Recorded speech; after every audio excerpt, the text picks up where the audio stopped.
እንደምታውቁት በኢትዮጵያን ባህል ዘንድ በተለይ በድሮ በጥንት እናትና አባቶቻችን ጠንካራ ሲሆኑ እንዲሁም ደግሞ እድሜያቸው ረጅም ዓመት ሲኖርና የተሻለ የሥራ እንቅስቃሴ ሲኖራቸው ምን ይደረግ እስኮ ከቅቤው ከማሩ እንዲሁም ከጮሙ ተመግቦ ነው ያደገው የሚባል አባባልን ብዙዎቻችን ሰምተን እናውቃለን ብዬ አስባለሁ። እንደምታውቁት ምግብም በሚሰራበት ሰዓት ብዙ ጊዜ ከቅቤው ጣል አድርጊበት ይባላል። በተለይ እናቶቻችን በሚወልዱበት ሰዓት የአራስ ገንፎ በሚዘጋጅበት ሰዓት ቅቤ በብዛት ጥቅም ላይ እንደሚውል ይታወቃል። እንዲሁም ደግሞ የባህል ምግቦች ዶሮና ሌሎች መሰል ምግቦች ብዙ ጊዜ በሚዘወተሩበት በተለይ ክትፎ ያው ቅቤን አዘውትረን እንደምንጠቀም ወይም ደግሞ በቅቤ እንደሚዘጋጅ ይታወቃል። ያለ ቅቤ አይሰራም ማለት ግን አይደለም። ከቅቤ ውጭ መዘጋጀት ይችላሉ ነገሮች። ነገር ግን ቅቤን ተጠቅመን ልናዘጋጃቸው የምንችላቸው ምግቦች ብዙ ናቸው። ቅቤን በመጠቀማችን የተሻለ ጣዕም እንዲኖረው ምግብ ማድረግ ይቻላል። ነገር ግን ቅቤን ከጣዕም ባሻገር ዘርፈ ብዙ የጤና ጥቅሞች እንዳሉት በብዙ የጥናት ባለሙያዎች የተገለጸ ጉዳይ ነው ማለት ነው። ስለዚህ እንደ ስለ ምግብ ሚዲያ በዛሬ ቆይታችን ቅቤን በመጠቀማችን ልናገኛቸው የምንችላቸውን ዘርፈ ብዙ የጤና በረከቶች እናያለን። የተከበራችሁ አድማጮቼ በቆይታችን ቪዲዮ ላይክ፣ ሼር እና ኮሜንት በማድረግ ለሌሎች እንድታዳረሱልኝ እንዲሁም ደግሞ ሳብስክራይብ በማድረግ ቻናሉን እንድታሳድጉልኝ ስል በትህትና እጠይቃለሁ። ቅቤ እንደምታውቁት ከላም ወተት የተሰራ ተወዳጅ የወተት ምርት ነው። ከሌሎች የወተት ተዋጽኦች የተለየ የወተት ስብ ጣዕም ያለው እና በስፋት ጥቅም ላይ የሚውለው ምግብን ለማብሰልና ለማጣፈጥ ነው ማለት ነው። ቅቤ ከጥንት ጀምሮ በባህላዊ ምግቦች ውስጥ ለዘመናት ሲዘወተር የኖረ ሲሆን ለምግቦቻችን ልዩ ጣዕም እንደሚሰጥ ብቻ ነው የምናውቀው። ነገር ግን በብዙዎቻችን እይታ ከሚሰጠው ጣዕም ባሻገር ቅቤ ጎጂ እንደሆነ አድርገን እንገምታለን። እሱን ይተካል ብለን የምናስበው ደግሞ በሚያስገርም ሁኔታ ማርጋሪንን በማስታወስ ነው ማለት ነው። ቅቤ ሳቹሬትድ ፋት ወይም ደግሞ ሳቹሬትድ ስብ በውስጡ ይዟል ወይም በውስጡ እንደያዘ ይታወቃል። ይህ ማለት ሃይድሮጅኔትድ ፋት ከያዘው ማርጋሪን በጣም የተለየና ጤናማ ነው ማለት ነው። ፕሮግራሙን ወይም ቪዲዮውን በማዳመጥና በመመልከት በመቀጠል ከዚህ በታች የተዘረዘሩትን የቅቤን የተሻሉ የጤና ጥቅሞችን ማርጋሪንን በመተካት ቅቤን ብንጠቀም ልናገኛቸው የምንችላቸውን ዝርዝር የጤና ጥቅሞችን የምናይ ይሆናል ማለት ነው። ስለዚህ እንደ ስለ ምግብ ሚዲያ ቪዲዮውን ይመልከቱ፣ ይከታተሉና ከቅቤ ሊያገኙ የሚችሉትን የጤና ጥቅም አሁን በድጋሜ ይወቁ እንላለን ማለት ነው። ነገር ግን እንዳጠቃላይ ምንድነው ቅቤን በምናይበት ሰዓት ቅቤን ስንጠቀም በብዛት መጠቀም ሳይሆን ቅቤን በተመጠነ መልኩ ልንጠቀም ይገባል ማለት ነው። እንደ ወጡን እንዲያጣፍጥልን ወይም የተሻለ ጣዕም እንዲኖረው ብቻ ቅቤውን ስላበዛን የተሻለ ጣዕም ይኖረዋል ማለት አይደለም። እንዲሁም ከዛ በተቃራኒ ይልቅስ ለጤናችን ጠንቅ ነው የሚሆንብን ማለት ነው። ከዚህ በማስከተል የቅቤን የአወቃቀር ወይም ደግሞ ቅቤ ውስጥ ልናገኛቸው የምንችላቸውን ንጥረ ነገሮች እናያለን ማለት ነው። በዋነኝነት በስብ የተዋቀረ እንደመሆኑ መጠን ቅቤ ከፍተኛ የካሎሪ ይዘት ያለው ምግብ እንደሆነ ይታወቃል። አንድ የሾርባ ማንኪያ ወይም ደግሞ 14 ግራም ቅቤ 100 ካሎሪን ይሰጠናል። ይሄም ከአንድ መካከለኛ ሙዝ ካለው የካሎሪ መጠን ጋር ተመሳሳይ ነው ማለት ነው። ነገር ግን ከ100 ካሎሪ ውጭ 14 ግራም ቅቤ ወይም አንድ ሾርባ ማንኪያ ቅቤ 16% ውሃን ይዟል። 0.12 ግራም ፕሮቲንን ይዟል። 0.01 ግራም ካርቦሃይድሬትን ይዟል። 0.01 ግራም ስኳርን ይዟል። 0 ግራም ፋይበር ይዟል። 11.52 ግራም ምን ይዟል? ስብ። ከዚህ ውስጥ ደግሞ ከ11.52 ግራም ውስጥ 7.29 ግራም ሳቹሬትድ ስብ ነው ማለት ነው። ስለዚህ በቅቤ ውስጥ የምናገኘው ከፍተኛው የስብ አይነት ሳቹሬትድ ስብ እንደሆነ እዚሁም ጋር ደግመን መረዳት እንችላለን ማለት ነው። ሌላው ሞኖ አንሳቹሬትድ ስብ 2.99 ግራም ይዟል። ፖሊ አንሳቹሬትድ ስብን ደግሞ 0.43 ግራም ይዟል። ትራንስፋት ብለን የምንጠራቸውን ደግሞ 0.47 ግራም ይዟል። እንዲሁም ቅቤ ደግሞ 80%ቱ ቅባት ሲሆን የተቀረው ደግሞ ውሃ ነው ማለት ነው። ቅቤ ከ400 በላይ የተለያዩ አይነት ስባማ አሲዶችን የያዘ ከመሆኑ በላይ ከሁሉም የአመጋገብ ቅባቶች ውስጥ ውስብስቡ ብለን ልንለው የምንችል የቅባት አይነት ነው ማለት ነው። ቅቤ ከሚያስገኛቸው ዋና ዋና የጤና ጥቅሞች ስናይ አንደኛ በስብ በሚሟሟ ቫይታሚኖች የበለጸገ ነው። ቅቤ በጣም ግሩም የሆነ በስብ የሚሟሙ ቫይታሚኖች ምንጭ ነው። ከነዚህ ውስጥ የሚከተሉትን እናገኝበታለን። የመጀመሪያ ላይ የምናገኘው ቫይታሚን ኤ ነው። ለዓይን ጤንነት፣ በሽታ ለመከላከያ ስርዓትና ለቆዳ ጤንነት አስፈላጊ ነው።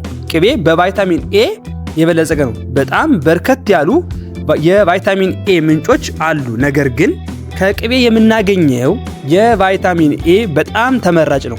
ምክንያቱም ከቅቤ የምናገኘው ቫይታሚን በቀላሉ ከሰውነታችን ጋር የሚዋሃድ ነው። ቫይታሚን ኤ ጤናማ የሆነ ዓይን እንዲኖረን በጣም አስፈላጊ ነው።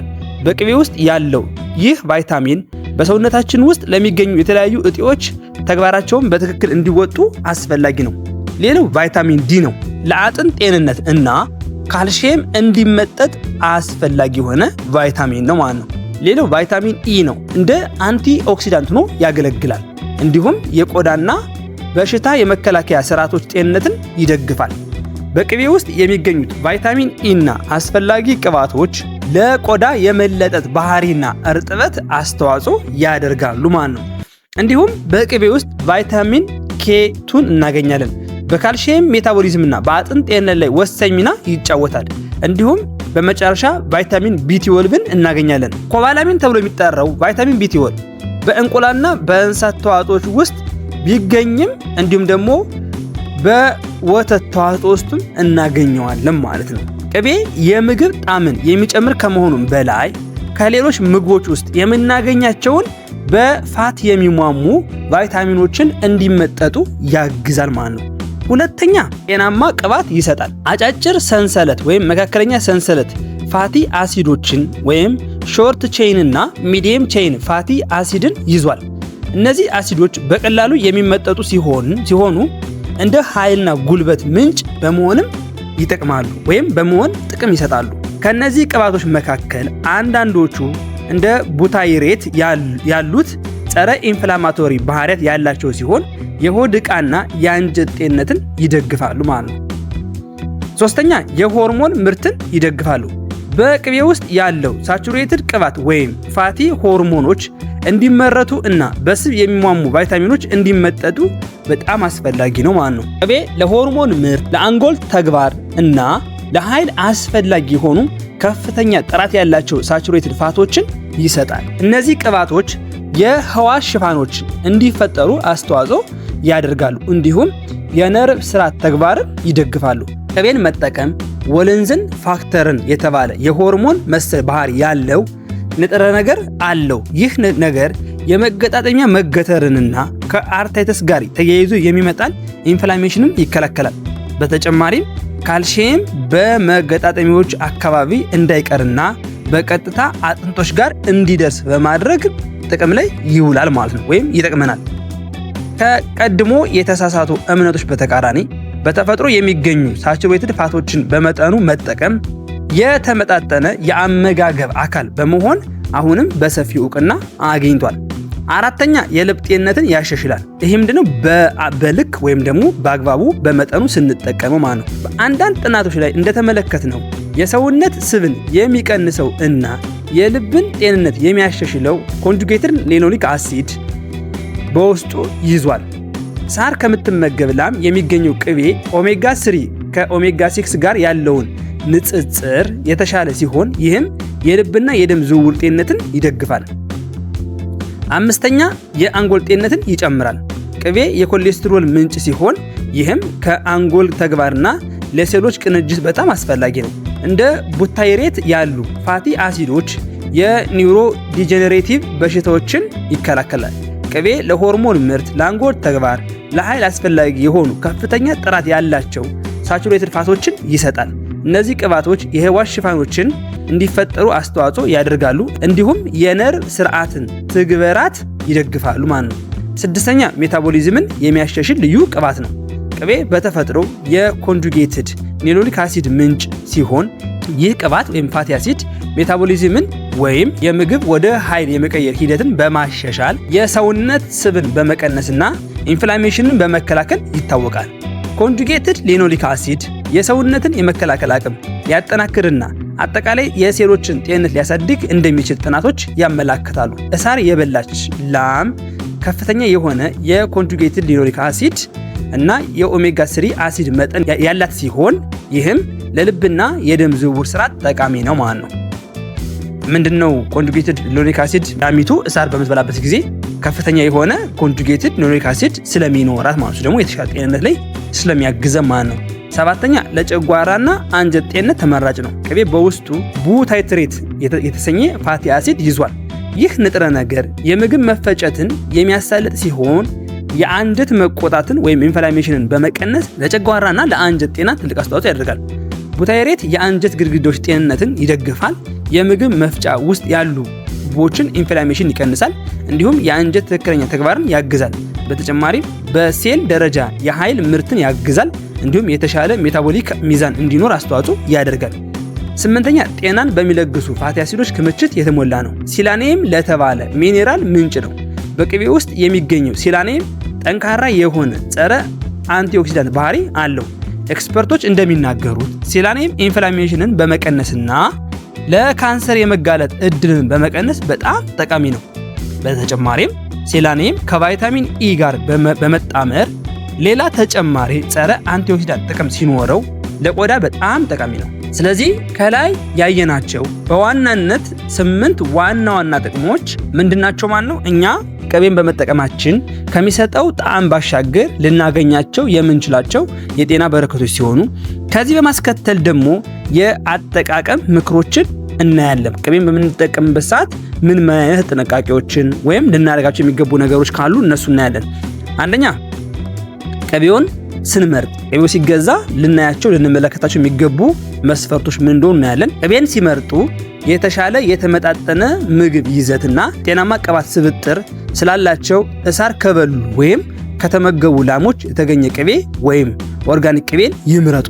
ያ ምንድነው? እሳር የበሉ ላሞች በእጅጉኑ ጤናማና የተሻለ ቅቤን ይሰጡናል። ስለዚህ ቅቤውን ሄደን ስንገዛ ከእንደዚህ አይነት ላሞች ብንገዛ የተሻለ ነው ማለት ነው።